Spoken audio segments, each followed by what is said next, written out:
Aujourd'hui, nous allons évoquer la colonisation britannique aux États-Unis, qui débuta en 1607 avec l'établissement de la première colonie britannique dans la région où se trouve l'actuel État de Virginie. En 1620, les pères pèlerins du Mayflower débarquèrent dans la région où se trouve aujourd'hui la ville de Plymouth, dans l'actuel État du Massachusetts.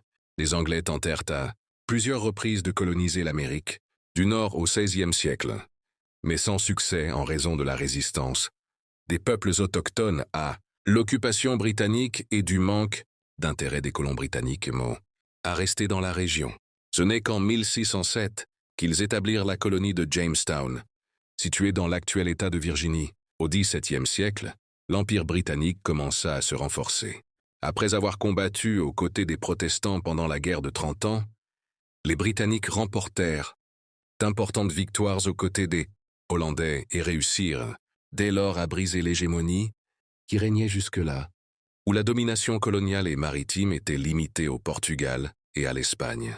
Non pas que d'autres pays ne se soient pas intéressés à l'exploration de différentes régions du monde dès le XVIe siècle, mais le Portugal et l'Espagne ont joué un rôle fondamental dans la colonisation de l'Amérique, grâce au traité de Tordesillas signé par le pape Alexandre VI, qui leur accordait le droit de dominer les territoires du continent nouvellement découvert. Au XVe siècle, le Portugal se distingua par de grandes navigations, finançant plusieurs expéditions maritimes.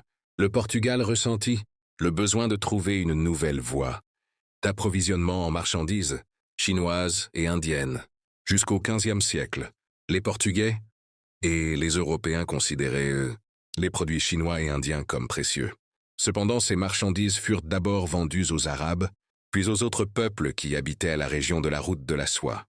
Ces peuples, qui contrôlaient cette route, les revendaient aux Byzantins.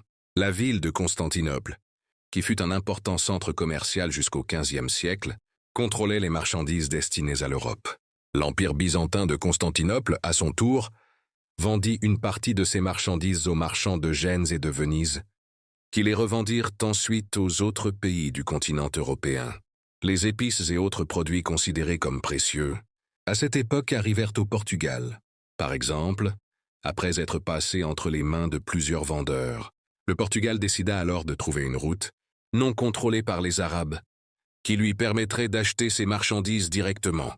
C'est alors qu'il décida de relever des défis et de surmonter ses peurs en naviguant sur l'océan Atlantique, dont on ignorait jusqu'alors l'existence au-delà des côtes portugaises.